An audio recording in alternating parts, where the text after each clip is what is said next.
À 30 ans, après 7 ans de mariage avec Marc, elle sent instinctivement que quelque chose cloche en lui. Marc est rentré, il n'a même pas voulu me regarder, il a filé droit vers le salon.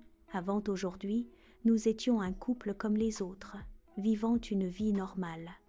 Chaque jour, il aimait passer un peu de temps avec moi, me parler du travail. Ce qui m'a fait douter que Marc me déteste, c'est qu'en 7 ans, il ne m'a jamais laissé un jour sans m'aimer, sans me montrer son affection. Je ne sais pas pourquoi il a agi ainsi, mais j'ai décidé d'aller lui demander « Qu'est-ce qui se passe ?» Comme vous le savez, le cœur d'une femme finit par guider ses gestes quand ses émotions sont troublées. Il m'a juste répondu qu'il allait bien et est allé se doucher. Cela m'a confirmé qu'il se passait quelque chose. J'ai agi comme une femme égoïste, craignant de le perdre.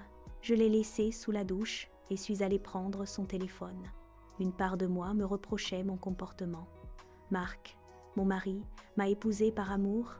Comment a-t-il pu regarder ailleurs ? Ne t'inquiète pas, tout est prêt. L'opération est dans 2 semaines. Un autre message s'affiche. As-tu parlé à ta femme ? J'ai senti mon cœur s'arrêter en lisant le message. J'ai eu l'impression que mon cœur ne tiendrait pas. Le monde est devenu sombre et les larmes emplissent mes yeux. Marc est sorti de la douche. Je me suis dirigée vers lui en pleurant, mes paroles confuses, seul le mot traître ressortait au milieu de mes sanglots. Il m'a regardée et j'ai senti qu'il avait, lui aussi, envie de pleurer. Puis il a pris son sac. À ce moment-là, j'ai eu l'impression de rêver. Pourquoi jouait-il le rôle de la victime ? Il a pris son portefeuille, en a sorti une feuille d'une clinique spécialisée dans les maladies graves et m'a dit de la lire. Ses yeux se sont remplis de larmes. Oui, Marc est atteint d'un cancer à un stade avancé. Oui, le message que je vous ai lu venait du médecin. Après avoir lu le document, il m'a dit « Lina, je ne voulais pas que tu aies l'impression de pouvoir me perdre. C'est pour ça que je ne t'ai rien dit. Je suis désolée.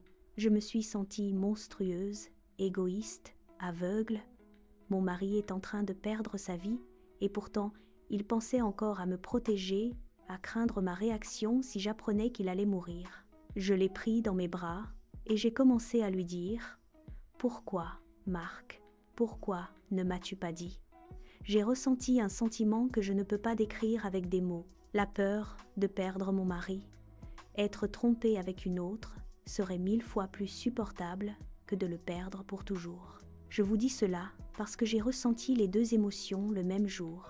Croyez-y moi, perdre quelqu'un que vous aimez fait bien plus mal qu'une trahison. Il m'a anéanti quand il m'a dit « Tu dois être forte si je m'en vais, mon amour. » Il m'a détruite lorsqu'il m'a dit « Ne te remarie pas après mon départ, à moins que tu trouves quelqu'un qui prendra soin de toi avant même de t'aimer. » Pour moi, l'amour, c'était Marc. 2 ans ont passé depuis la mort de l'homme que j'aimais, et aujourd'hui encore, je pleure son absence.